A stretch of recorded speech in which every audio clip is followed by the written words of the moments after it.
yo hice un resumen primero de la clase 1 a la 6, que la denominé como sociedad, educación, escuela. Que tenemos que la educación la definimos como un fenómeno abarcativo, es decir, que va más allá de una educación, como ejemplo en el edificio escolar, y necesaria, que es para la supervivencia del orden social. De esta manera, podría considerarse a la educación como un fenómeno socialmente significativo, es decir, que posibilita la producción y reproducción social. Cuando hablamos de educación, hablamos de poder, ya que al educar incidimos en las conductas o pensamientos del otro, con el fin de moldearlos en los vínculos de sus actores institucionales, que es director-profesor y profesor-alumno. Y para no caer en el autoritarismo o en el despotismo, es que se deben privilegiar las formas democráticas de poder, construyéndolas a través de la participación y la transparencia de los hechos o decisiones. Para entender la supervivencia y crecimiento de una sociedad, es necesario un fenómeno que posibilite tanto el crecimiento o transformación individual como sociocultural. O sea, que haya un nuevo orden social, un buen nivel de formación y preparación de los ciudadanos, que es la reproducción sociocultural, y esto solo es posible con la educación. Así es como lo dejó demostrado el médico francés Itard respecto al niño lobo encontrado en los bosques del sur de Francia, reconociendo su comportamiento como consecuencia de permanecer alejado de la influencia de su misma especie. Aquí entra en juego otro de los conceptos, como es la socialización, que si bien incluye o comprende a la educación, pero no son ni coincidentes ni tampoco sinónimos, pues no es lo mismo educar en la escuela, que es la socialización secundaria, que educar en la familia, que es la socialización primaria. Durante la socialización primaria, el niño adquiere de su familia o de las personas que lo cuiden el lenguaje y ciertos esquemas para comprender y actuar sobre la realidad. Internaliza el mundo con los otros. Los aprendizajes producidos en esta etapa de la vida son muy difíciles de revertir, justamente porque tienen un componente emocional afectivo muy intenso. En cambio, la socialización secundaria se realiza en las instituciones. Se trata del aprendizaje de roles, formas de comportamiento y conocimiento que se esperan para actuar en determinados lugares sociales. Son transmitidos de manera intencional y consciente. Por otra parte, tenemos la significación vulgar, que dice que la educación es entendida como una cualidad que se adquiere, ya sea de manera difusa, que es a través del trato a la convivencia social, o de manera sistemática, que son a través de las instituciones educativas.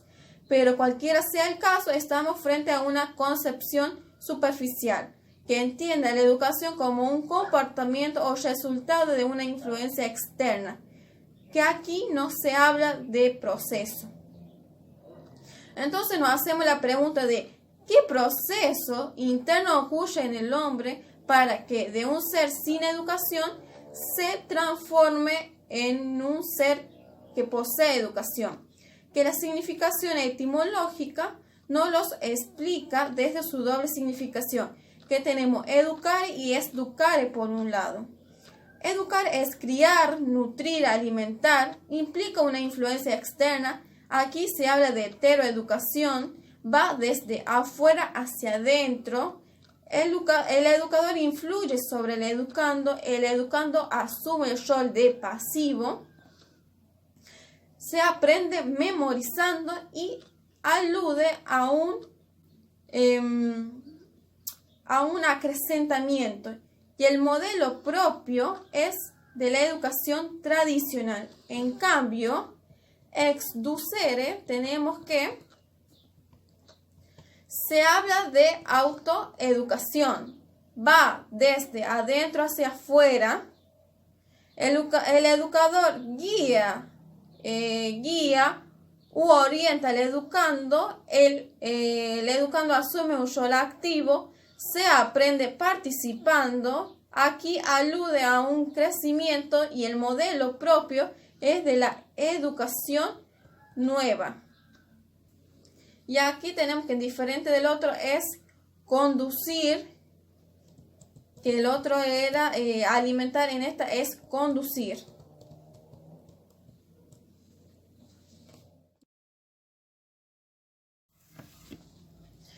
Tenemos que, es de aquí que desde esta significación, la educación es entendida como un proceso que ayuda al hombre a formarse a sí mismo. Dicho de otro modo, es pasar de una situación heteronoma que es influenciada por otro a una situación autónoma, o sea, a uno mismo. Un proceso que tiende a la humanización. Por todo lo dicho anteriormente, la educación es sin duda una práctica social porque se da en un medio social. Además, porque apunta a un ideal de sociedad, convierte al hombre en un ser sociocultural y fundamentalmente aprende con otros. No siempre como una acción ejercida por las generaciones adultas sobre las generaciones jóvenes como lo creía Durkheim. Cuando hablamos de educación, pensamos inmediatamente en escuelas, pero cabe aclarar y aceptar que en la historia de la humanidad, si bien podemos hallar numerosos antecedentes de instituciones donde se brindaba educación, como en las academias, en la familia o en las escuelas parroquiales, la escuela, tal como hoy la conocemos con sus características distintivas, un docente dictando clases para un grupo determinado de alumnos, que se supone que aprenden todo lo mismo y al mismo tiempo, puede hallarse tan solo desde hace un par de siglos. Si creemos que la escuela estuvo allí desde el principio de los tiempos, la consideramos como universal y eterna. Al hacerlo, la convertimos sin querernos en parte de este paisaje, ya que estaríamos considerándola como algo natural. Tenemos que este mensaje de naturalización de la escuela es traído por la modernidad en el siglo XIX, donde la expansión de la escuela como forma educativa hegemónica con carácter gratuito y obligatorio se convirtió en un símbolo de progreso. Para el autor Pablo Pineu, de la misma manera que un camello es tan natural para un árabe, lo es el aparato escolar para la humanidad de hoy. Se hace necesario que esa construcción histórica sea desarmada, desarticulada, desnaturalizada y revisada. Aquí yo voy a nombrar algunas de las piezas que se fueron ensamblando para generar la escuela, que es la regulación artificial, el uso específico del espacio y del tiempo, el fenómeno colectivo, el docente como ejemplo de conducta. Otro tema que también vamos a hablar es la escolarización como empresa moderna. Pineu dice que la constitución de la escuela no es un fenómeno que resulta de la evolución lógica y natural de la educación, sino de una serie de estructuras y acomodaciones en su devenir. Por eso, a su vez, la escuela puede considerarse el punto cúlmine de la educación, entendida como empresa moderna, en tanto proceso sobre el que se apoya su naturalización. Kant define la educación entendida que el hombre sería la única criatura que debería ser educada mediante la disciplina y la instrucción. Siguiendo con esto, Kant también propone una relación entre escuela y la disciplina. así como el hombre educado es un hombre cultivado pero disciplinado. De esta manera se construyó el pensamiento educativo moderno y en base a tres discursos del siglo XIX, que por un lado tenemos el liberalismo, que plantea la constitución de sujetos libres por medio de la educación como condición para existir en el mercado y también para la ciudadanía, que es en el ejercicio de los derechos. Por otra parte tenemos el positivismo, que el positivismo aportó a la comprensión de la escuela como una institución superior de difusión de la cultura válida, como instancia de disciplinamiento social que permitiera el desarrollo y el progreso ordenado de la humanidad. Por último tenemos el aula tradicional, que ordenó las prácticas cotidianas, otorgando al docente un lugar privilegiado en el proceso de aprendizaje, dejando a los alumnos inmovilizados para lograr la máxima expansión de sus mentes. Luego, la escuela triunfa y se expande por todo el globo. El logro de los procesos de aprendizaje escolar quedó conformado centralmente por el siguiente triángulo, que tenemos primero el alumno pasivo y vacío, que se debe controlar de su cuerpo y formar su mente. El segundo es el docente que es reducido a ser un robot enseñante. Y por último tenemos los saberes científicos, que son acabados y racionalizadores. La validación académica y teórica fue llevada en el siglo XX por Durkheim, el cual limita la educación a la esfera de lo social. Entonces, a modo de cierre y conclusión, digamos que Pineau aporta el pensar de la escuela como un fenómeno histórico y contradictorio. De tal modo, el autor reconstruye el concepto de escuela desde lo histórico-social, invitándonos a tratar de separar la escuela del paisaje exterior que lo rodee, y la modernidad poniendo a rodar lo natural de la escuela, que no es algo dado, sino una construcción a desarmar. Y luego de esta construcción nos invita a confiar en la escuela como una alternativa posible. Ahora vamos a hablar de lo que es la educación media, identidad forzada. Guillermina Tiramonte, en las variaciones sobre la formación escolar, menciona el forzamiento, dando cuenta que las instituciones existentes no resultan las más adecuadas para regular las instituciones particulares que los alumnos atraviesan, teniendo en cuenta que la escuela media forzada fue creada como una institución formadora, tanto para el sector público como para el sector privado, siendo esto su fundamento de una cultura escolar que naturaliza la exclusión de aquellos que no pueden adaptarse o responder a las exigencias de dicha institución.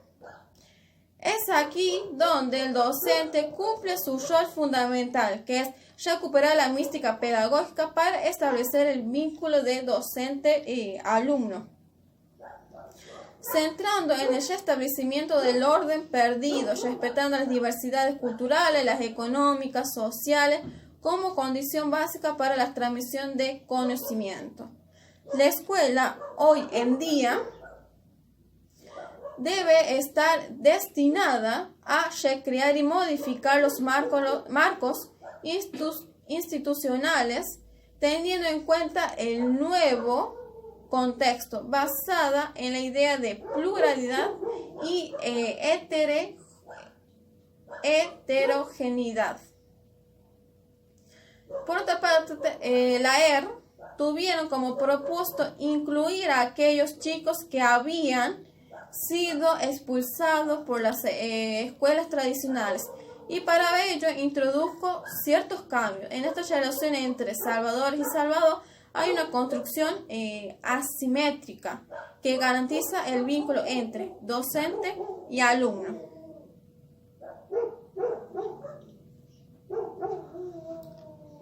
La ley de educación nacional, que fue, el número es de 26.206, fue sancionada el 14 de diciembre de 2006 y tiene por objeto regular el ejercicio del derecho de enseñar y aprender consagrado por el artículo 14 de la Constitución Nacional y de los tratados internacionales incorporados a ella. Además, establece la estructura del sistema educativo, haciendo alusión a todos los niveles y modalidades que determina la expansión y obligatoriedad escolar. Además, plantea la responsabilidad y obligación del Estado nacional, provinciales y de la Ciudad Autónoma de Buenos Aires en relación a la educación. Esto se aplica en toda la nación en su conjunto, respetando tanto los criterios federales como las diversidades regionales. Ahora vamos a hablar sobre el capítulo 4, que habla sobre específicamente de la educación secundaria. La educación secundaria es obligatoria y constituye una unidad pedagógica organizativa destinada a los docentes y jóvenes que hayan cumplido con el nivel de educación primaria. Tiene la finalidad de habilitar a los docentes y jóvenes para el ejercicio pleno de la ciudadanía, el trabajo y la continuidad de sus estudios.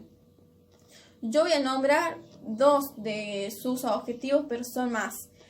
Desarrollar las competencias lingüísticas, orales y escritas de la lengua española y comprender y expresarse en una lengua extranjera. La otra es vincular a los estudiantes en el mundo del trabajo, la producción, la ciencia y la tecnología.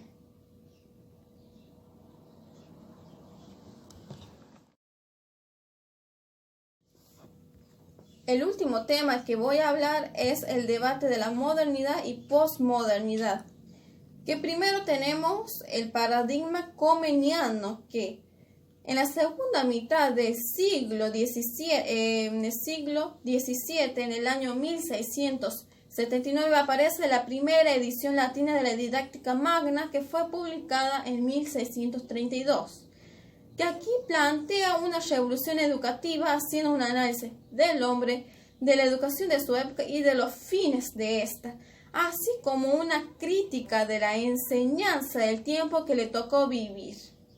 Además, basa su tratado en la premisa de que el hombre es una criatura a imagen y semejanza de Dios, racional, dispensable y de que como tal debe ser tratado y formado. Este paradigma transdiscursivo de Comenius, expresado en la Didáctica Magna, constituye el núcleo de la pedagogía moderna. Esta obra fundante es el instrumento teórico principal que responde al desafío de la educación del cuerpo infantil en la modernidad a través de una tecnología social nueva que es la escuela. Por otra parte, también tenemos la pedagogía moderna como utopía, que la utopía en la que está basada la obra de Comenio se basa en la frase «conviene formar al hombre si debe ser tal». Este enunciado encierra un supuesto y dos consecuencias, que el supuesto es el hombre posee la capacidad de ser formada. Esto se define como educabilidad. Y la primera consecuencia es que la acción humana de formar implica la necesidad de ser dirigida, ordenada. La segunda consecuencia es la responsabilidad del educador para hacer que el hombre sea hombre. Aquí tenemos otro concepto que es la pansofía, que es el ideal que constituye la utopía comeniana, que proclama enseñar todo a todos. En el marco teológico comeniano, el ideal pansófico se vincula con el acercamiento al Dios del hombre genérico. Entre estos elementos intervinientes en el paradigma transcursivo se pueden identificar, y yo voy a nombrar algunos, que es el lugar del docente, que es el responsable de educar a un grupo de chicos en el mismo tiempo y lugar y con los mismos saberes. El otro es alianza escuela-familia, que el docente es el responsable de la tarea de educar. Por consiguiente, los padres deben reconocer y aceptar la validez y legitimidad de la cultura escolar. Y después tenemos la infancia moderna, que en la didáctica magna la posición del infante implica la posición del alumno y las características del niño en general. Niño y alumno son indiscernibles. En la pedagogía moderna, quien está en la posición del alumno está dentro de la infancia, cualquier sea su edad.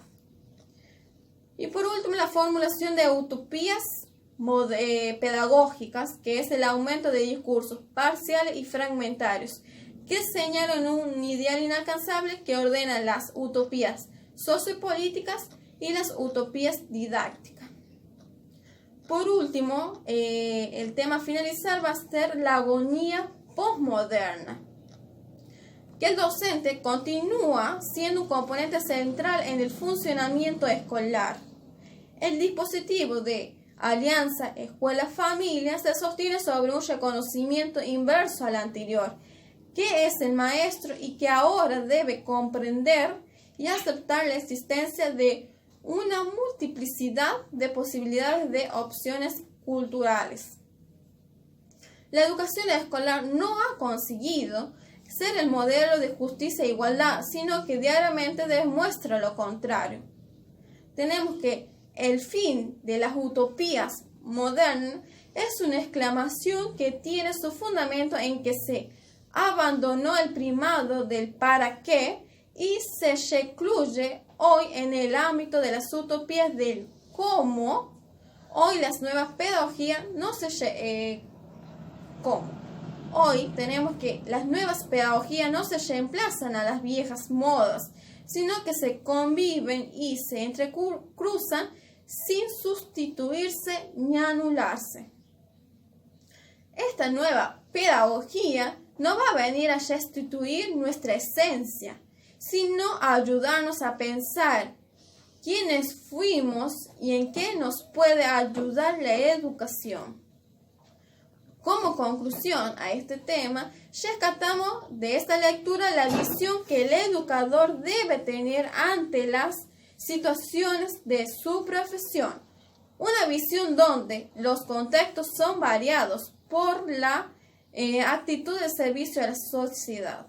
Debe traspasar el desenvolverse en el trabajo, las convicciones que el educador manifieste en su obrar serán convicciones que el alumno aprenderá. Solo se podrá mejorar la sociedad en la que vivimos empezando por los individuos principalmente, y la palabra convence, pero el ejemplo arrastra. Solo con el ejemplo de nuestro obrar cambiará el panorama para un mejor mañana.